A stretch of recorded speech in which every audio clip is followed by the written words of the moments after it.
ver se eu acho aqui.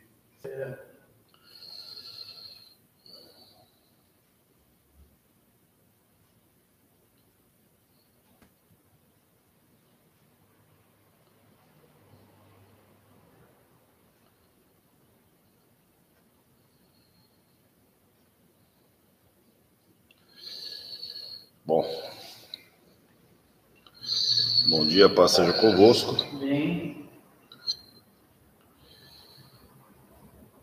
Vamos a mais uma aula dessa manhã. Está tão fria, né? Mas vamos lá. Espera um minutinho.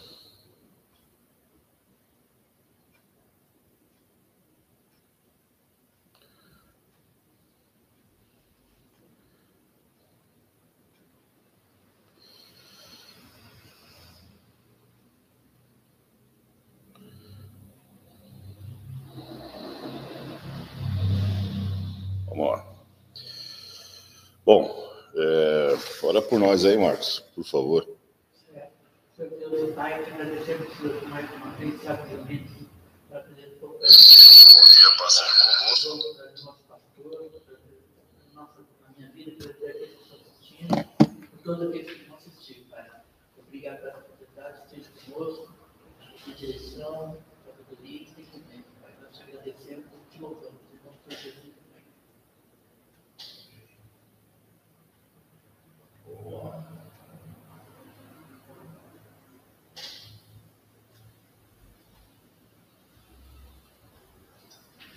Bom, a aula de hoje é a lição número 2 da apostila Aviva a Tua Obra, o chamado das Escrituras ao quebrantamento e ao poder de Deus, ok? A lição hoje é a lição número 2, é o avivamento no Antigo Testamento, tá?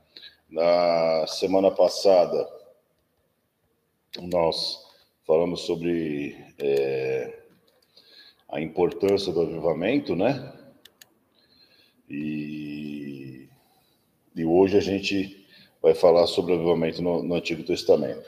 O texto áureo para nós hoje é o texto que está em Êxodo 34, verso 10, parte A, que diz assim: Então disse, eis que eu faço um concerto, farei diante de todo o teu povo maravilhas que nunca foram feitas em toda a terra, nem entre gente alguma.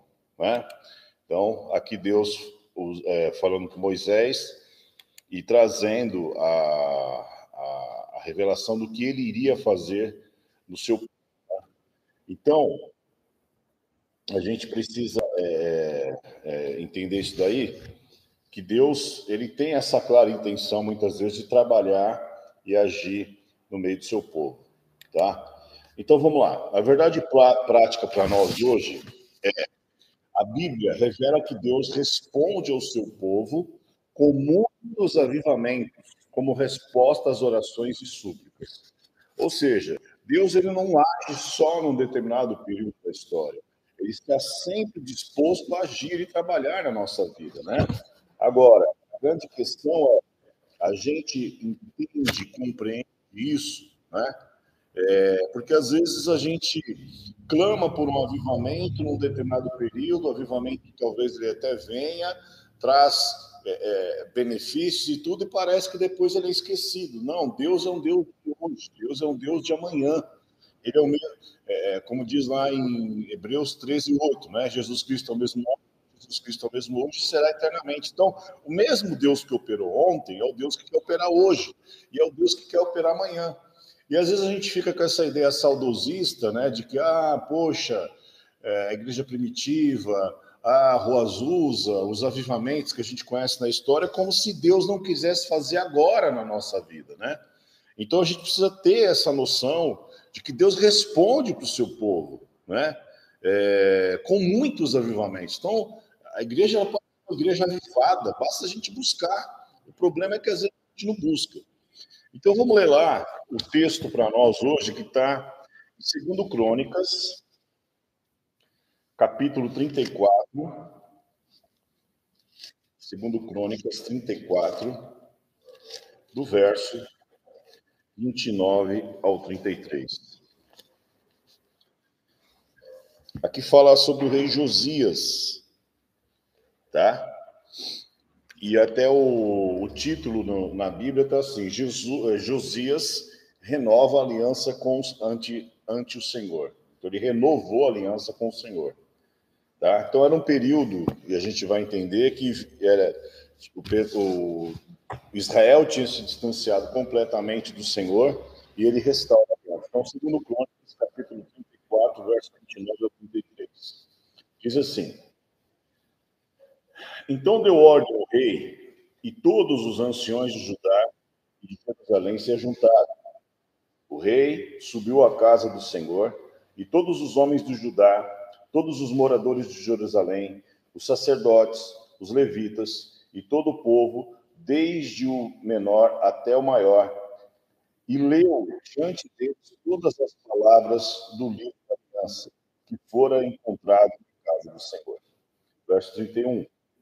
O rei se pôs no seu lugar e fez aliança ante o Senhor, para o seguirem, presta atenção nisso, fez aliança ante o Senhor, para o seguirem, guardarem os seus mandamentos, seus testemunhos, seus estatutos, de todo o coração e de toda toda a alma, cumprindo as palavras desta aliança que estavam escritas naquele livro. Todos os que se acharam em Jerusalém e em Benjamim anuíram a esta aliança. E os habitantes de Jerusalém fizeram segundo as alianças de Deus, o Deus de seus pais. Josias tirou todas as abominações. Agora aqui também é muito importante. Josias tirou todas as abominações de todas as terras que eram dos filhos de Israel. E a todos quantos se acharam em Jerusalém, Israel, os obrigou a que servissem o Senhor, seu Deus. Enquanto ele viveu, não se desviaram de seguir o Senhor, Deus de seus pais. Então, contextualizando aqui, Israel vinha de um período de distanciamento de Deus, de corrupção espiritual, de prostituição espiritual, porque eles estavam adorando outros deuses, enfim. Então, vem Josias, ele restaura a aliança com Deus. Eu acho interessante duas partes aqui. É que eles fizeram um voto de fazer o que a palavra diz, guardar a aliança, guardar o mandamento. E eles tiraram as abominações. Talvez nós, evangélicos, a gente não tenha abominação no sentido deles, de ter muitas vezes ídolos ou coisa do tipo. Mas a gente pode levar uma vida guardando coisas na nossa vida que não são de Deus e que atrapalham a nossa comunhão com Deus. Por exemplo, um dos sites de relacionamento sexual nos Estados Unidos, 54, se eu não me engano, 54% é consumido por evangélicos. Boa parte dos consumistas de pornografia são evangélicos, são ditos cristãos. Então, talvez a nossa corrupção não seja aquela idolatria de queimar incenso e tal, mas seja outra coisa que nos distancia de Deus. Então, onde que nossos olhos estão, onde que nós estamos, o que nós estamos fazendo, como que nós estamos caminhando, de que forma que nós estamos caminhando, vivemos para agradar a Deus, é essas coisas que nós temos que ter em mente, tá? Então, nessa lição, nós temos o propósito de fazer um panorama dos avivamentos em diferentes momentos da história de Israel. Então, a gente vai ter como base para nós entendermos a ação de Deus, a história de Israel. Embora a palavra não apareça claramente nos textos do Antigo Testamento, é incontestável que em diferentes ocasiões, juntamente com o povo, o rei da ocasião fazia um movimento e retorno aos primeiros fundamentos revelados na Torá. A Torá, para que você entenda, é a parte do Velho Testamento considerada pelos judeus a Bíblia deles, né? Muitas vezes o apelo a esse retorno vinha por meio dos profetas, eles, o rei tomava a iniciativa de acabar com as idolatrias, de pôr de volta os princípios das leis e restaurar a adoração no templo. Então, veja, é interessante perceber que Israel ele tinha um Deus e tinha a palavra de Deus. Mas em muitos momentos eles se desviavam desse Deus e dessa palavra, faziam coisas abomináveis, muitas vezes adorando a outros deuses, até que acontecia alguma coisa, vinham os profetas, denunciavam o pecado do povo, eles voltavam para a adoração e obediência à palavra. Então, a partir desse estudo do Antigo Testamento, nós veremos que se faz necessário uma busca sincera por um avivamento espiritual. Tá? Então, vamos lá. Os objetivos da lição. 1. Analisar os exemplos dos avivamentos do Antigo Testamento. 2. Constatar a importância da confissão de pecados e o retorno à Bíblia, que é a palavra de Deus. E 3. Desenvolver o aspecto corretivo da palavra de Deus e o perigo do formalismo. Né? E a gente vai entender mais para frente por quê. Então, a nossa motivação, a gente viu na lição, a nossa motivação. Na lição anterior, vimos que um dos muitos significados que podemos dar ao avivamento é o retorno às primeiras obras. Né? E é interessante porque quando nós nos convertemos, nós éramos de um jeito. Nós ia para lá, ia para cá, vamos para o monte, vamos para continuar, vamos lá. Depois que a gente passa um determinado tempo, a gente vai se acomodando. Então, talvez a gente precise voltar às obras do primeiro amor. Então, nessa lição, percebemos dois temas importantes: confissão de pecados e retorno à Bíblia. Esses dois aspectos são indispensáveis para a busca de um verdadeiro avivamento espiritual. Então, eu vejo muitas vezes um movimento, as pessoas, eu estou orando por um avivamento. Mas o avivamento ele tem que ser precedido de confissão de pecado e um retorno ao cumprimento da palavra de Deus, a obediência firme da palavra de Deus. Né? Então, vamos pensar aqui. Confissão de pecados e retorno à Bíblia. Né? Se a gente fosse analisar essas duas coisas sem entrar antes na aula, o que nós pensaríamos? É uma coisa para a gente raciocinar. Principalmente num tempo, né, em que nós vivemos muito de imagem. As pessoas, a gente vive de imagem, né? Querendo ou não, é tudo imagem, tudo, né? Então a gente quer parecer ser, aparentar ser e tal. E nessa, a gente pode cair num erro muito grave, que é o quê? Tentar camuflar os nossos pecados. E eu acho interessante, eu vi um podcast esses dias, eu estava ouvindo, na verdade, eu não estava ouvindo, mas a Alessandra estava ouvindo, eu comecei a prestar atenção. E eu vi o pastor Brunão, que ele é vocalista da banda Morada, ele falou uma coisa, eu fiquei, poxa, é isso. Porque uma das coisas que eu sempre questionei na igreja, e às vezes eu era um pouco incisivo em relação a isso, e ele até citou a igreja quadrangular, né, que é a igreja que eu fazia parte. Ele falou assim, pô, na época da quadrangular, o que acontecia? O cara pecava, ou o cara, a mulher, enfim, era levado para a igreja e punido, colocado disciplina. Então, gerava-se assim um medo, né? E não tinha espaço para confissão. Porque a pessoa já sabia que a partir do momento que ela confessasse, ela seria disciplinada. E ele fala que no grupo que ele tem um grupo de música, né? De louvor. E ele fala assim, pô, a gente teve um tempo que nós tínhamos uma comunhão tão forte, tão grande, que nós orávamos juntos, fazia tudo junto, tal, papapá. E o que acontece?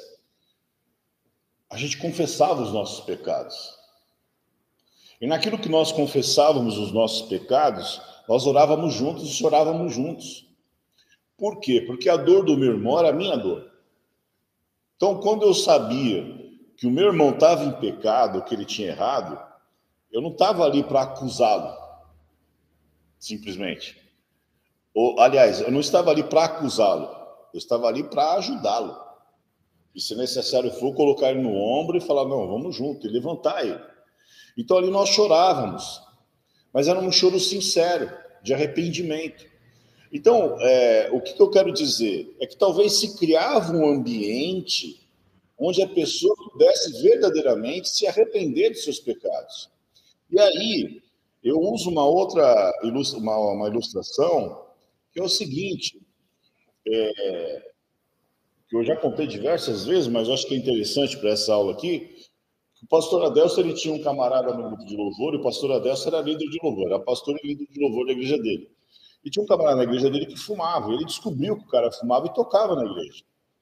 E ele foi na casa do irmão, falou, irmão, tô aqui e tal, estou ciente que você está assim, assim, assado. Poxa, pastor, né, não sei o quê. Ele falou, não, mas nós vamos orar. Ele falou, tá, vamos ficar de banco, né, e tal. Ele falou, não, você vai continuar tocando. Ele falou, como continuar tocando? Eu falei, não, fica tranquilo. Eu vou estar aqui toda semana, eu vou vir aqui com você, vou orar por você, a gente vai ler a palavra de Deus junto. E toda semana, naquele mesmo horário, o pastor ia lá, orava com ele, levava uma palavra, chorava junto, orava junto e tal.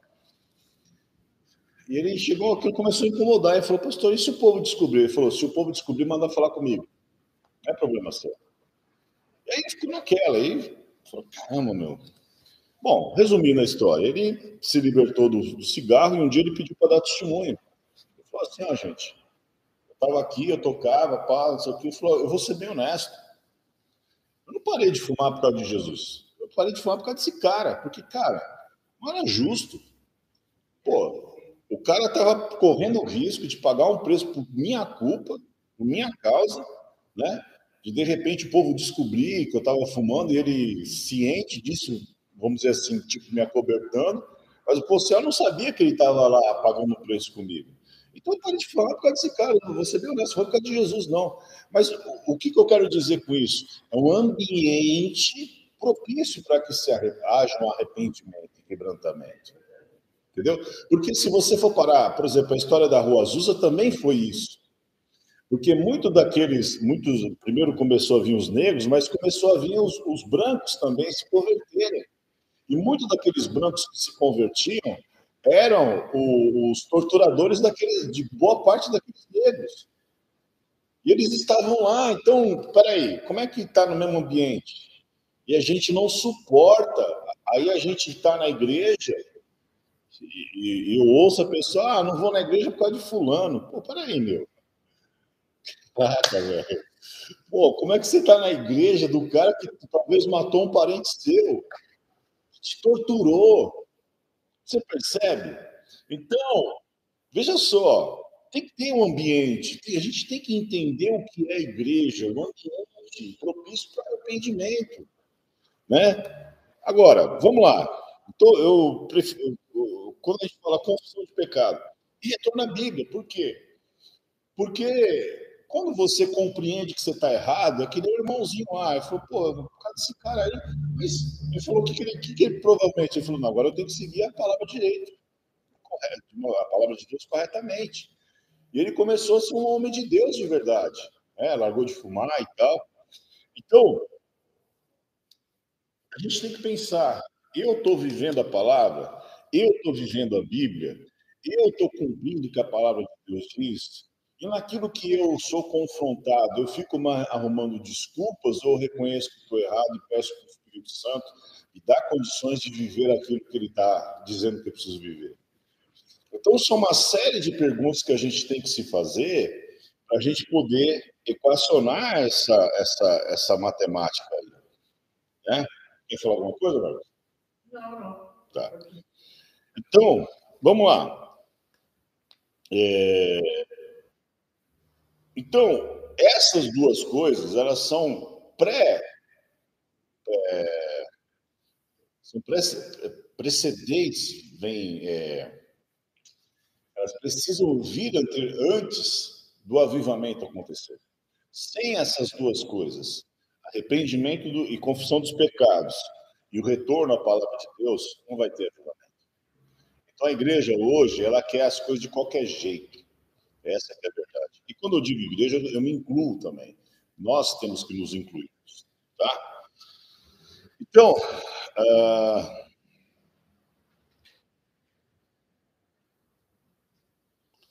vamos lá.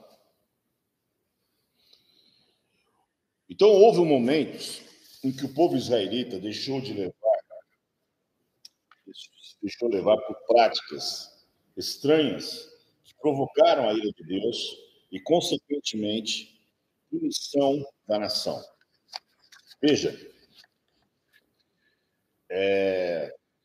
eu vou dar um exemplo para nós hoje prático.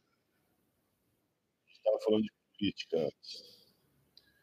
Talvez a gente pague um preço muito alto com o governo que está aí. Talvez. Quero crer que não. Mas, quem mais errou? A igreja. Por quê? A igreja não é lugar de político falar. Ah, mas eu gosto do fulano. Não interessa. Não vou, por isso que eu não vou para a marcha para Jesus, porque aquilo já era um movimento propagandista de uma igreja, hoje é um movimento político. Aliás, político não, politiqueiro. Por quê?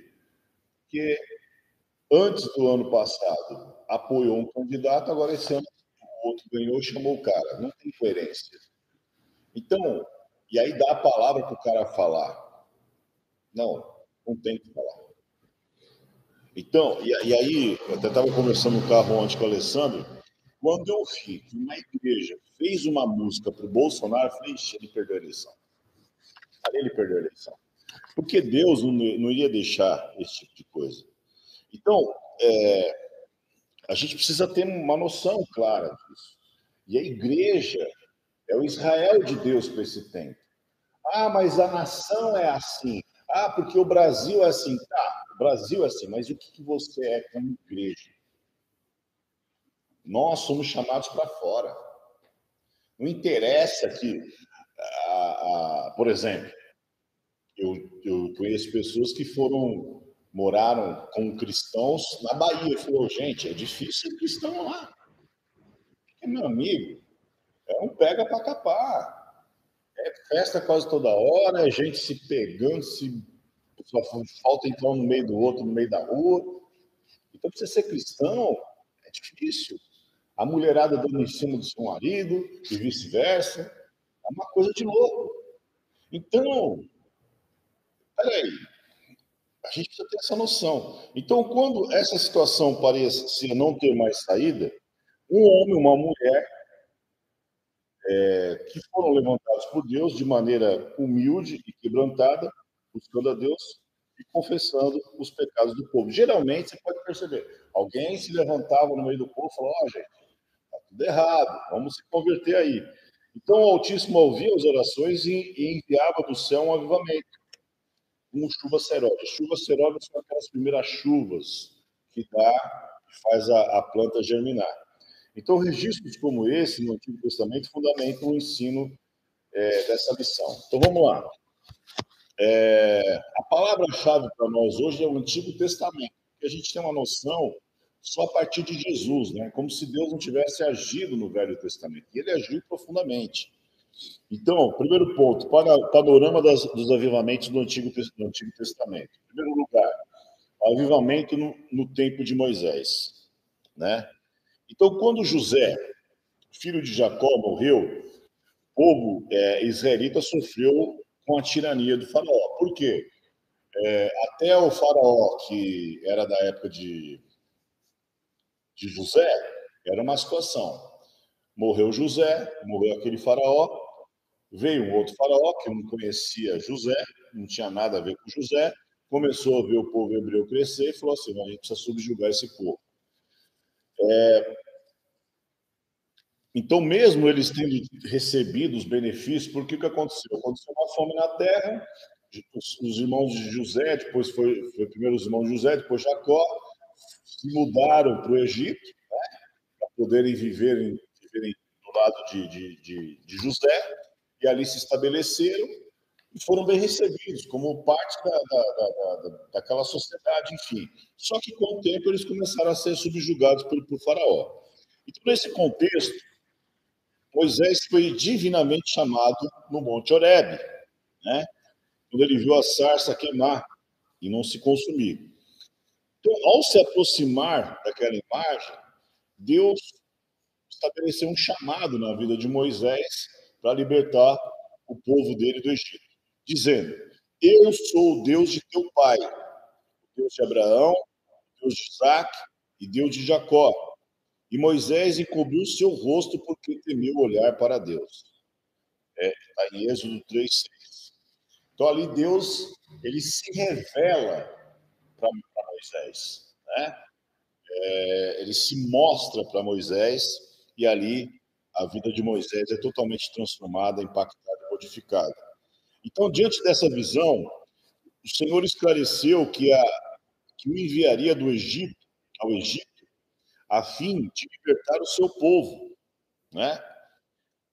E por intermédio de Moisés, o soberano exerceu juízo sobre Faraó de maneira poderosa, enviando 10 pragas ao Egito, fazendo com que o rei deixasse o povo israelita sair daquele país. Então, vamos contextualizar aqui. Imagine o povo que estava escravizado, subjugado pelo poder, pelo domínio do Egito, que naquela época era a maior nação do mundo, né? A maior nação bélica, e de repente Moisés tem um encontro com Deus, né, na sarça, e Deus o envia para libertar o seu povo. E Deus. Então, eu quero que você entenda, eles estavam no estado de escravidão, até eu preguei sobre isso semana passada, subjugado, massacrado pela mão poderosa do Egito. E de repente Deus vem mostrando todo o seu poder sobre o Egito, lançando as 10 pragas, retirando daquela nação, e eles viram o mar se abrir, todo o exército, ou boa parte do exército daquela nação ser consumida pelo mar, quando o mar se fecha novamente, e eles presenciam tudo isso. E eu até falo, né?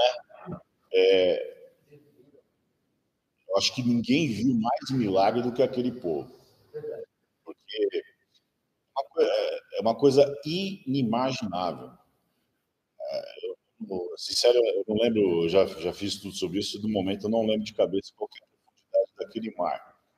Mas é que nem eu falo, né? Vamos imaginar que fosse uma profundidade de 10 metros. Imagina uma parede de 10 metros de um lado, uma parede de 10 metros do outro, você passando em terra seca, no meio daquela.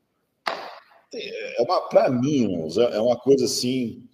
E fora a questão que de dia tinha a nuvem de glória e à noite a coluna de fogo, para mostrar, estou aqui. Então, né, só que aí que é importante, por isso que o texto, o estudo é confissão de pecados e obediência à palavra. Por quê? Porque milagres não seguram as pessoas na presença de Deus. O que segura as pessoas na presença de Deus é a palavra de Deus. É obediência à palavra. Isso é muito importante frisar. Segundo, o avivamento no tempo de Samuel. Então Deus usou o profeta.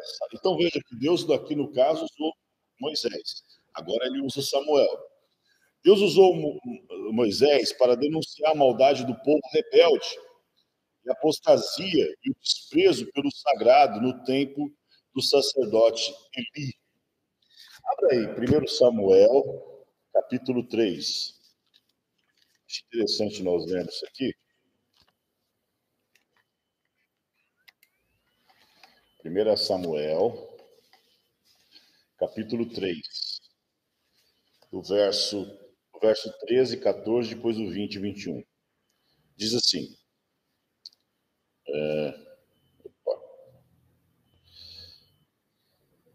estou no 2 Samuel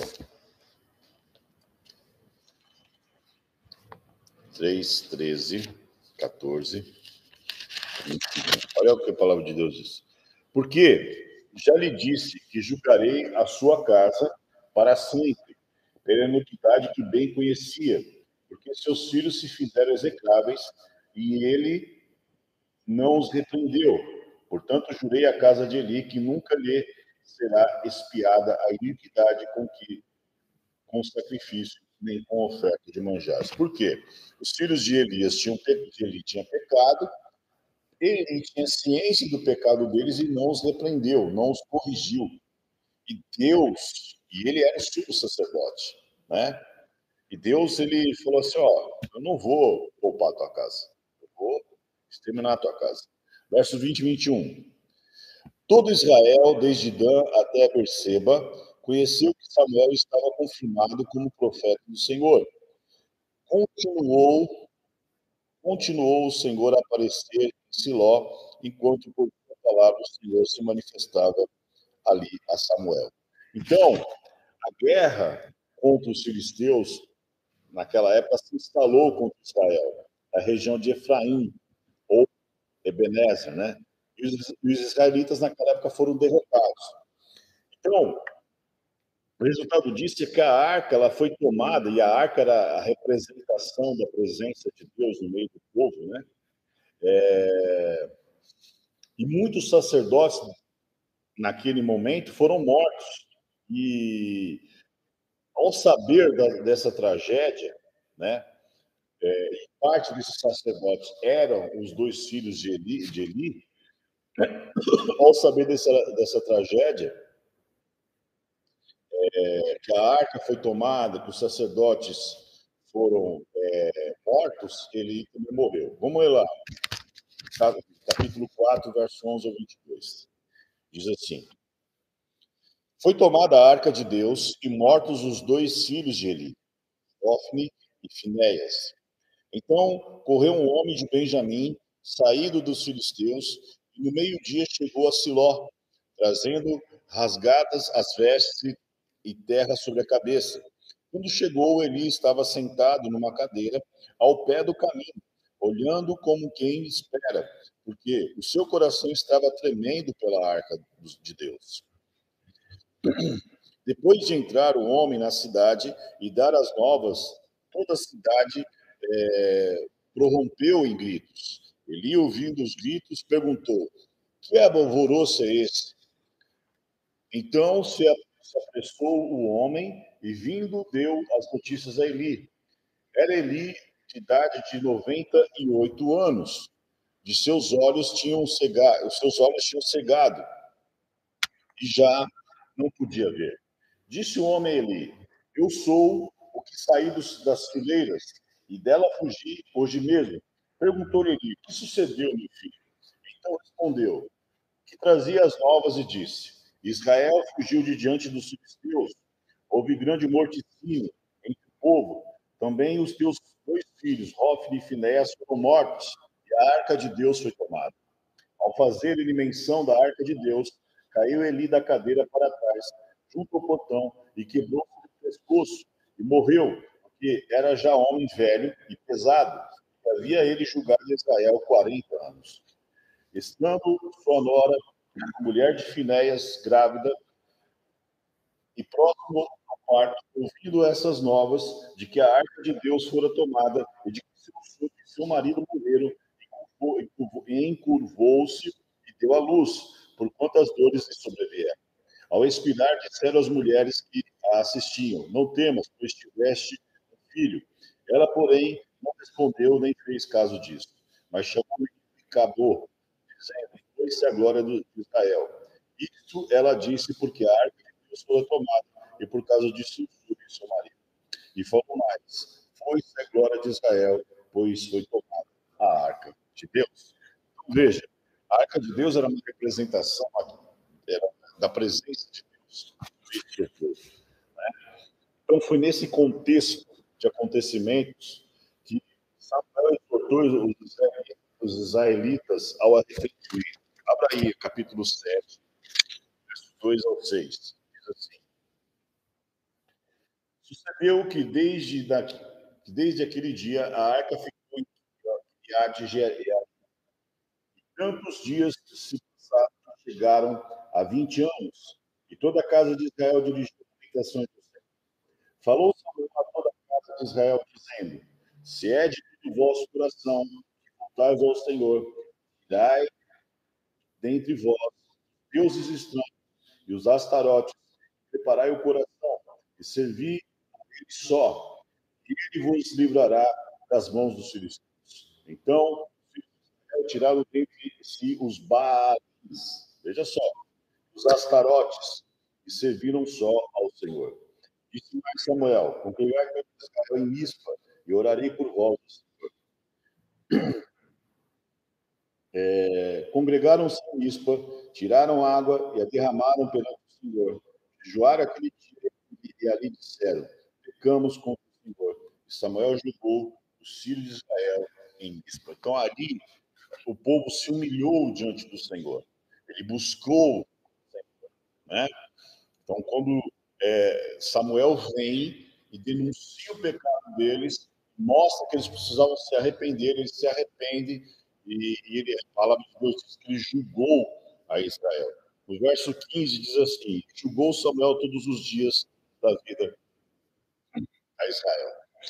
Então, naquele momento houve uma transformação, tanto que mais para frente Deus prepara um novo rei para o povo que seria o maior rei de todos. Tá? Terceiro, o avivamento de Josias, que foi o texto que nós lemos. Depois do reinado de Josias, rei de Judá, Manassés, seu filho, corrompeu-se, caiu na idolatria e no culto aos demônios. Ergueu altares nos pátios da casa, veja bem, ele ergueu altares nos pátios da casa do Senhor e fez passar seus filhos pelo fogo e usou práticas ocultistas. Foi ele que começou a adorar o deus Moloque, né, que é aquele deus que a mão estendida e jogava os seus filhos vivos para queimar nas mãos, porque havia uma espécie de fornalha por baixo que aquecia as mãos e ele jogava os seus filhos como sinal de sacrifício àquele deus, né? Tanto que ele é considerado o deus do AB, né? Então, como punição, Deus enviou os exércitos assírios para prenderem com cadeias, né? Só que nesse meio tempo, Manassés, ele se arrependeu, e Deus ouviu a sua oração e lhe restituiu o reino, que tinha sido tomado pelos assírios. Então, após a morte de Manassés, o seu filho Amon reinou em seu lugar. Só que, infelizmente, esse rei não seguiu o exemplo de seu pai e governou de forma corrupta, né? Por isso, os seus servos o mataram e declarou Josias rei em seu lugar. Tudo isso está lá em 2 Crônicas, capítulo 33. Então, diante desse momento incerto, o rei Josias realizou uma verdadeira reforma espiritual na vida da nação.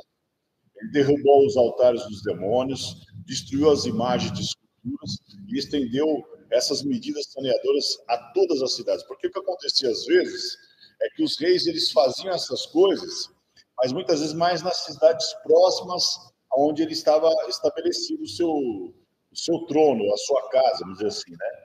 E as outras cidades ainda ficavam corrompidas, tinham postes ídolos em lugares, altares em montes e tal, e ele estabeleceu isso em todas as outras cidades também, né?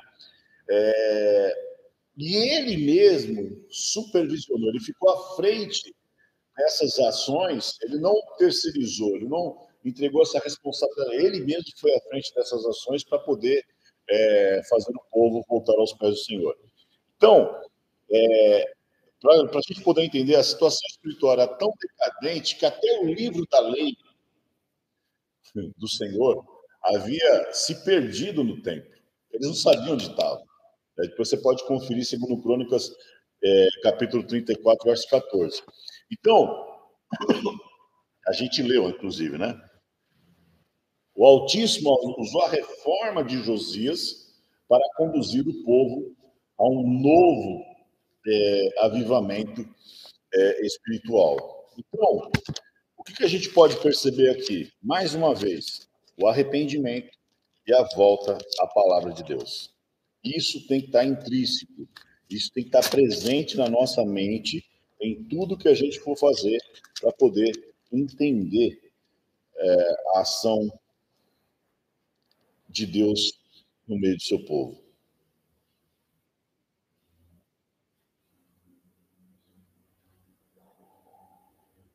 Então, vamos lá. Então, o resumo aí é que nesse tópico destacamos os exemplos de avivamento no tempo de Moisés. Veja bem, 3 pontos.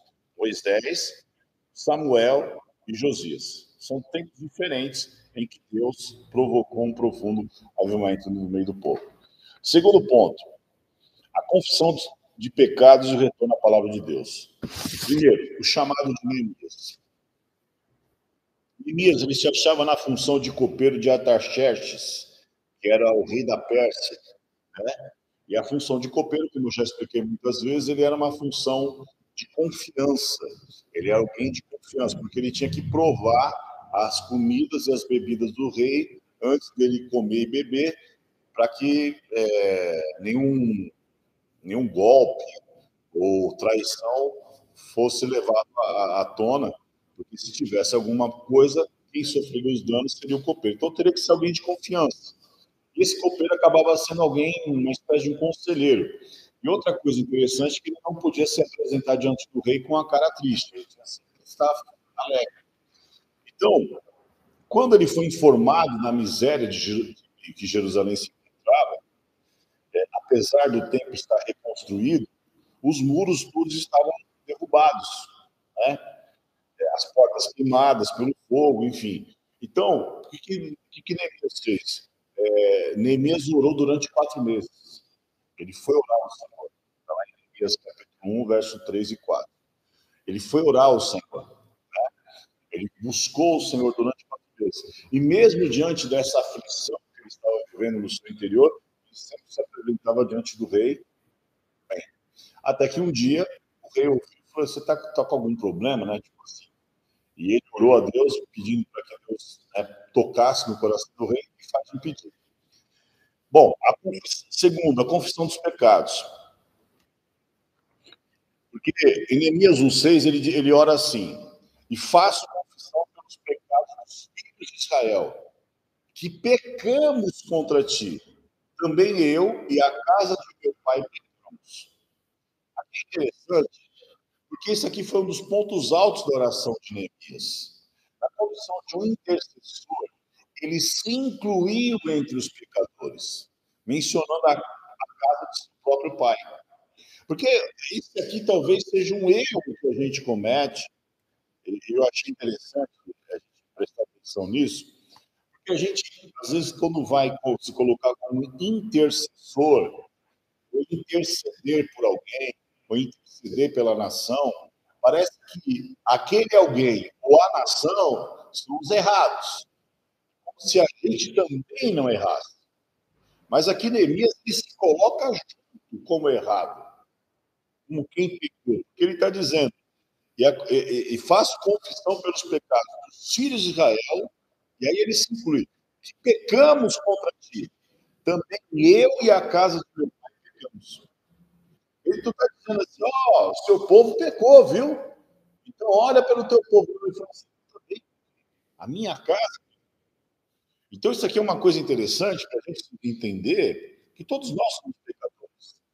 Então, que eu acabei de falar, porque o país está assim, está assim. A igreja é parte disso, faz parte dessa culpa, né? Então, Neemias confessou mais. De todo nos corrompemos. Ele não está dizendo de todos eles se corromperam. De todo nos corrompemos contra ti. E não guardamos os mandamentos, nem os estatutos, nem os juízos que ordenaste a Moisés, verso 7 do capítulo 1. Então ele se inclui na oração. Porque interceder é se colocar como um intermediário, mas se colocar como? Você está entendendo? Como alguém que tem parte.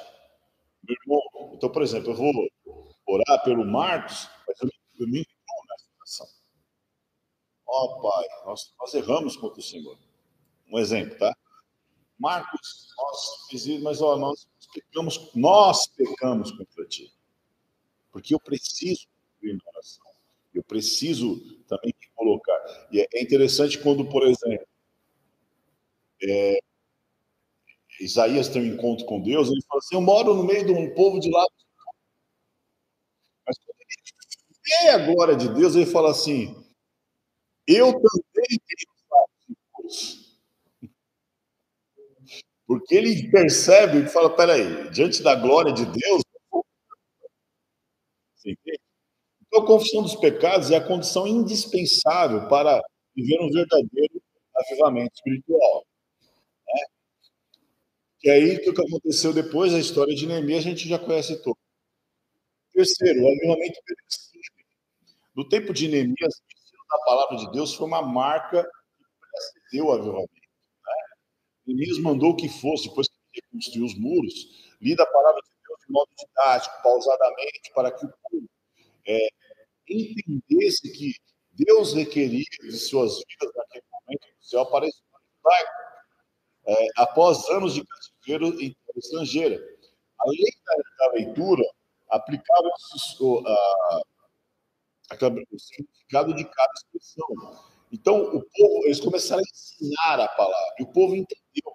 Como resultado, sobreviveu um grande avivamento sobre o povo. Houve quebrantamento verdadeiro, alegria, festa. Ali na praça principal, diante da porta das armas, iniciou-se um poderoso avivamento na história de Israel. Aliás, tem um versículo muito interessante, Neemias, antes do livro de Salmo, capítulo 8, verso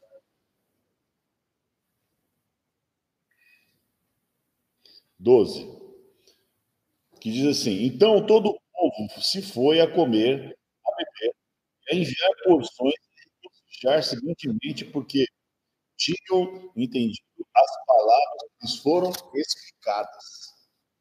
Então, eles foram ensinados, eles entenderam a palavra, e por entenderem a palavra, houve um grande avivamento a ponto de se regozijarem, se alegrarem e tudo. Então, e aqui é interessante trazer para o nosso contexto, porque o que acontece? Muitas vezes, irmãos, a gente está como é que eu vou explicar?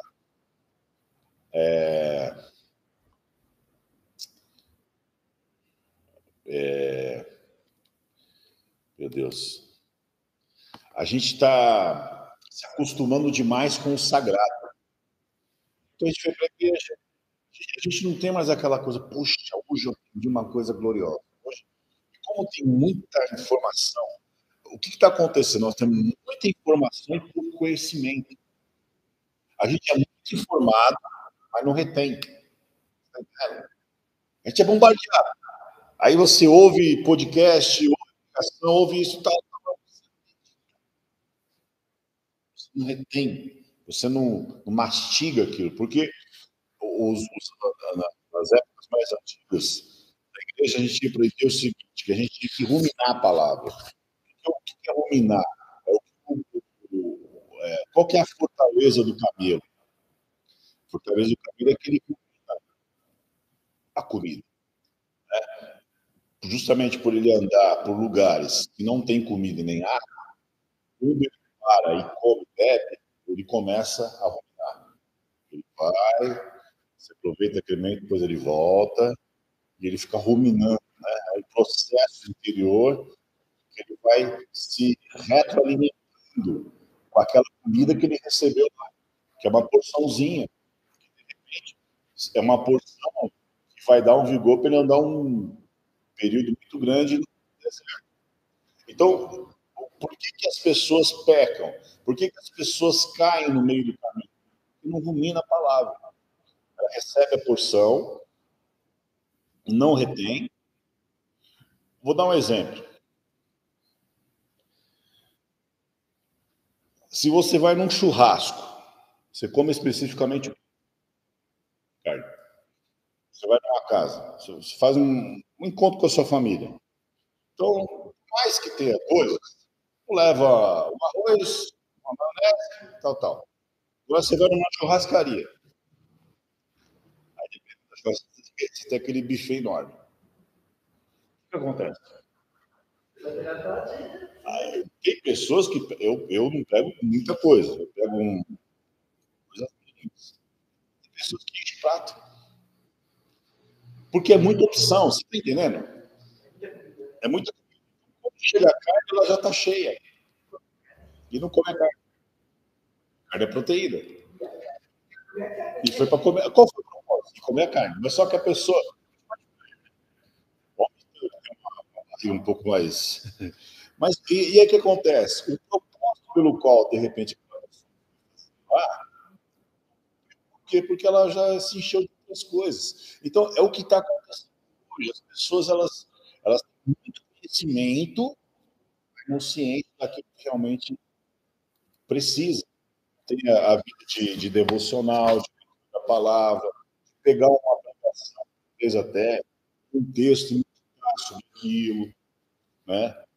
Esses dias eu estava vendo Jeremias, poxa, Deus fala para o povo dele, vocês são como figos ruins, de tão ruim não dá para comer. Imagina Deus falar isso para você. Então, que ponto chegou a degradação daquele povo? Então, eu acho que precisa entender isso aí. Então, a gente precisa começar a filtrar, nem tudo. Por exemplo, nem tudo que serve na igreja lá você vê aqui. O que Deus tem para. O que Deus quer falar com essa palavra para a minha vida? O que Deus quer falar com essa palavra para a minha igreja? Então, você começa a meditar. Então, é como o processo do caminho. Você começa a ruminar. E aquilo começa a te alimentar. E aí vem o deserto, está firme. A vida que você teve, talvez até foi pouca, mas foi o suficiente para te manter. Entendeu? Então, vamos lá. O avivamento de Neemias, vemos três elementos importantes. Três elementos de Neemias. Chamado, confissão de pecados e ensino da palavra. Neemias foi chamado, foi provocado por uma notícia dele, aquilo gerou um chamado em seu coração, houve confissão de pecados, a primeira coisa que ele faz, ele confessa os pecados dele e do povo, e, posteriormente, Deus promove uma ação e ele traz o ensino da palavra. Então, vamos lá. É interessante que essa de Neemias, muito provavelmente, foi feita, obviamente, na intimidade da sua casa. Mas aí traz uma ideia de sinceridade e devoção de um homem de Deus. Ninguém estava vendo. Talvez ninguém nem sabia das intenções do coração de Neemias.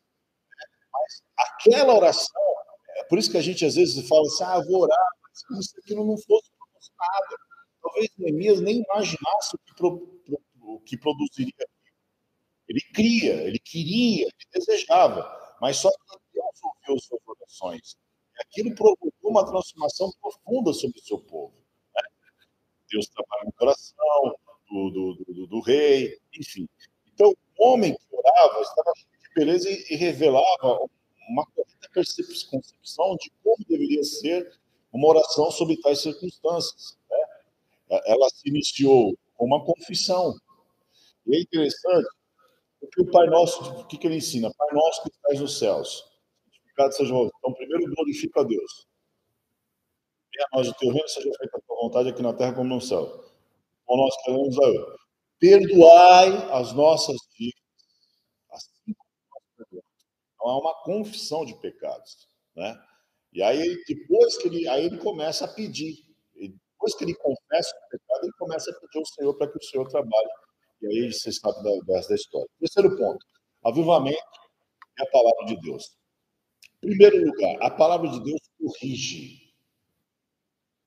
Eu estava vendo um vídeo, pode passar o WhatsApp, eu acho que o cara é advogado. Ele falou assim, até 2028, isso aqui não vai existir mais, que é a Bíblia. Aí o cara, como assim? Não pode. Ele falou, isso aqui é um problema. Isso é um problema dos poderosos da Terra. Por quê? que a palavra de Deus ela corrige, ela transforma. Então, no Novo Testamento, há um padrão de culto a Deus de decência e ordem, como diz o apóstolo, né? Lá em 1 Coríntios 14, 26, ele diz assim: que fareis, pois, irmãos? Quando vos ajuntais, cada um de vós tem salmo, tem doutrina, tem revelação, tem língua, tem interpretação. Faça-se tudo para edificação. Então, qual o propósito da palavra? Edificação das pessoas. Então, veja que, tanto que Jesus ele compara o homem prudente ao homem imprudente. Qual que é o homem prudente? Edificou sua casa sobre a rocha. E a rocha é Jesus. Jesus é a palavra. Então, nós temos que edificar nossa casa sobre a palavra. Então, veja que o que marca essa orientação apostólica não é o exibicionismo espiritual ou o mero emocionalismo, nem as expressões reverentes do culto. Aqui é uma orientação para o culto avivado de acordo com a palavra de Deus. Nesse culto, Deus pode enviar um avivamento genuíno como resposta ao quebrantamento espiritual e às orações do povo de Deus. Então, o que quer dizer isso? Quando tem um mover da palavra, acontecer será genuíno. A palavra pode provocar essa mudança, esse quebrantamento. Agora, tem lugares que nem tem palavra e tem palavra. O que provocou isso? Foi o emocionalismo? Foi a liturgia? Foi o formalismo da forma de fazer o culto? Então, segunda coisa, cuidado com o formalismo. O formalismo quer se dizer a respeito do que é formal, metódico e rigoroso. Não tem abertura, não tem espaço, né? Então, por exemplo, às vezes a pessoa se priva, sei lá, no culto, às vezes a pessoa fala, estava tronco, eu queria grita, se é de Deus, se é um mover do Espírito, não tem problema. Então, às vezes a pessoa ela começa a ficar engessada, né? E eu já participei de cultos e que de repente a pessoa ela começa a orar em línguas e tal, de repente, ops, chega, tá? E não, porque a pessoa não crê, você está entendendo? Ou de repente a pessoa vê o outro cair no chão, jogado, prostrado e critica. Então, não há um ambiente onde há uma liberdade, porque a palavra de Deus diz que onde está o Espírito Santo é verdade. É lógico, tudo tem que ter uma lógica. Então, por exemplo, no meio do louvor, a pessoa se quebranta, chora. Não dá para a pessoa ficar chorando no meio da palavra. Chorando e falando alto. Ela pode até chorar, mas ela tem que. Mas é tudo um mover. Não tem que, a gente tem que tomar cuidado com esse formalismo. Porque você está na casa de Deus, você está na casa do Pai. Você tem que ter abertura para poder manifestar o mover espiritual da tua vida. Então, de repente, às vezes o Espírito está querendo se mover e a pessoa fica se segurando, se preocupando, porque eu preciso. E às vezes não é bem assim. Então, é o extremo oposto é o emocionalismo. Espiritual. Da mesma forma que existe aquele que tem o emocionalismo, então, por exemplo, tem igrejas, se você não ora em línguas, se você de repente tem um culto com tudo bom, você está lá, não, glória a Deus, você é fraquinho, você não está no espírito, você é frio. E, às vezes você está mais cheio do espírito do que aquele que está gritando. Porque às vezes é um exibicionismo, é um emocionalismo do momento. Por exemplo, uma vez eu fui numa vigília com o irmão, uma roupa de vigília ficava me enchendo, passando uma vigília, não joga primeiro. Aí um dia eu falei, meu, se eu for, você para de me chamar? Para. Bom, eu fui. Chegou lá, não tinha nem começado o culto, já tinha assim, a unção do cara. As duas mãozinhas, eu comecei a dar risada. Aí o irmão chegou para mim e falou assim, você já viu que você já está sendo assim? Ah, mas ó, falei, meu, o cara é espiritual. Ó, eu sou espiritual, o cara nem começou, o cara já tem unção, meu, já tá na unção. Ah, cara, por quê? Porque a Bíblia diz que o espírito é sujeito. Então, no entanto, o formalismo assume uma característica negativa, como o cuidado e o zelo que é formal sobrepõe a necessidade espiritual da igreja. Então, às vezes, esse formalismo ele também impede que a pessoa seja movida pelo Espírito. Peraí, controlar, não, tudo tem que ser com ordem de decência, sim, mas se é o mover do Espírito, é o Espírito que está movendo. Como já aconteceu, por exemplo, de eu estar pregando. E aí eu senti de chamar, começar a cantar um hino, aí começou a cantar. Eu chamei o grupo na frente, o grupo de louvor começou a acompanhar. Quando eu olho para trás, o louvor todo de pé no chão. Aí eu olho para frente, eu estava ali na frente, tudo caindo no chão. Aí eu falando, Deus, eu estava pregando. Falei, chega, acabou. É um momento, é o Espírito que está movendo. A igreja toda veio para frente, um quebrantamento muito forte. Então, quando Deus envia um avivamento espiritual, o Santo Espírito tem liberdade, né? Os corações sensíveis à voz de Deus e os dons espirituais atuam de maneira abundante. A atmosfera espiritual muda o ambiente, né? Então, será que eu estou dando liberdade ao Espírito para agir? Quem tem que controlar o culto, a igreja, é o Espírito Santo. Então, Deus age a favor do seu povo. Tudo é feito de acordo com a palavra de Deus para a edificação dos santos. Então, a palavra de Deus corrige o caminho para a prática espiritual equivocada, ao mesmo tempo, alerta para o perigo do malismo. Então, é interessante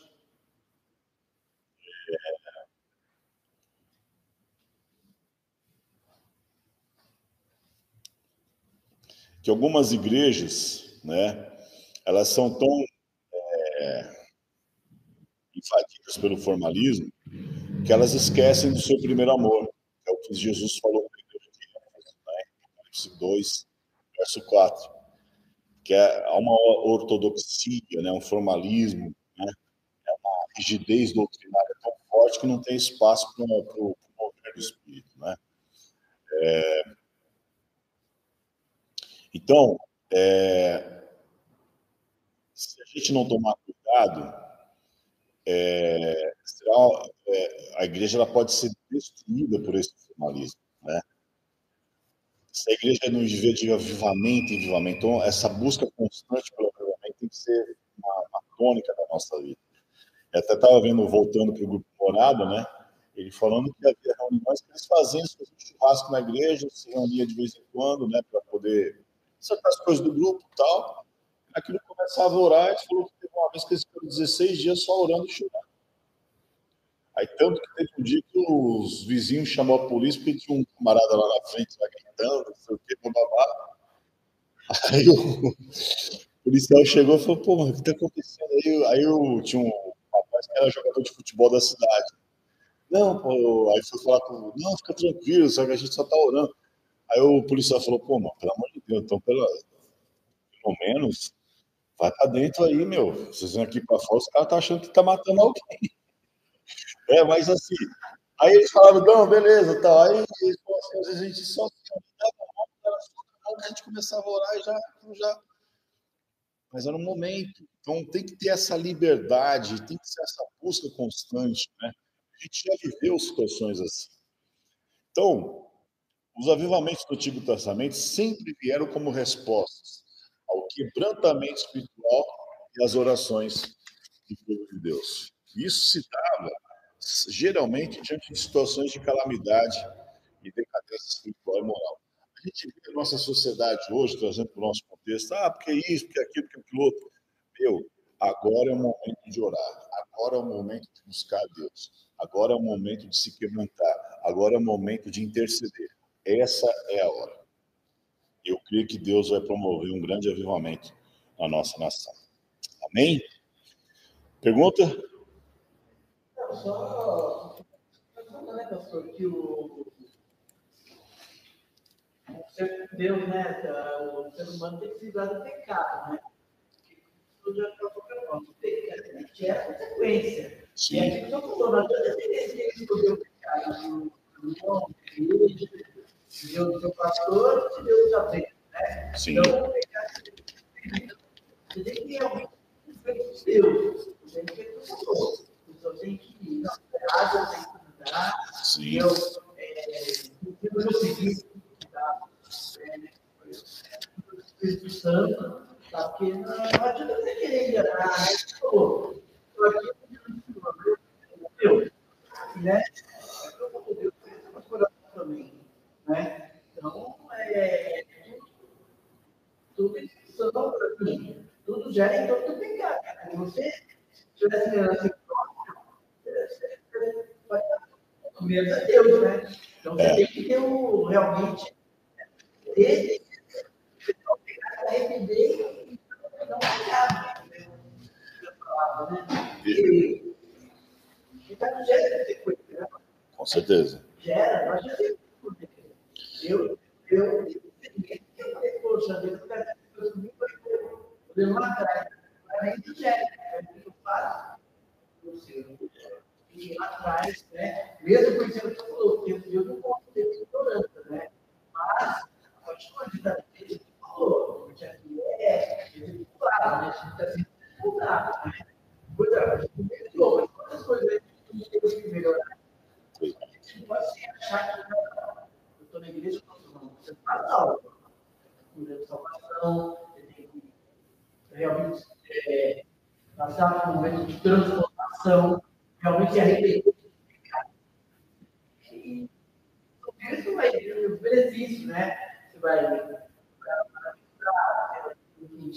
Deus, você vai agradar a Deus, porque eu posso subir. Então, tudo é questão do pecado, tem que tomar cuidado com o pecado. Eu creio que a grande prova disso nessa lição que a gente aprendeu hoje é né? Os filhos dele pecaram, ele tinha que ter tomado uma atitude para os próprios filhos e para ele, né? Exatamente. Então, é o que eu sempre falo. Tanto para o lado bom como para o lado ruim, a vida é um plantio. Né? Então, você semeia, você vai colher. Tem jeito. E é que nem eu sempre falo, você planta abacate. Por que eu uso abacate? Porque o abacate demora para frutificar. Vai demorar, mas você vai colher. Os pecados nossos, né, que nós temos, nós tem que querer para o nosso filho.